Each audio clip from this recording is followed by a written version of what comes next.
Días a todos e moitas gracias por asistir a esta roda de prensa. Vamos a falar un pouco das actividades que temos agora no mes de agosto,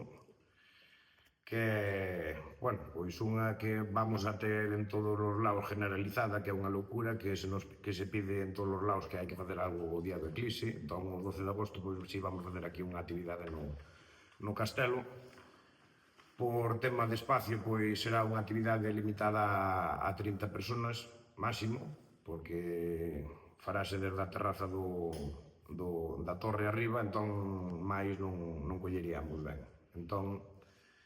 pois a actividade consistiría en que previamente se dará un curso de fotografía, polo tanto a xente xa que se vai apuntando xa saberá todo o que ten que traer ese día, e darase e Rosa Veiga será encargada de dar o curso de fotografía previo ao eclipse, e despois pois tamén o precio da actividade será de 15 euros, e con iso pois cobriremos o que é a entrada e tamén se darán unhas gafas á xente que participe nesta actividade.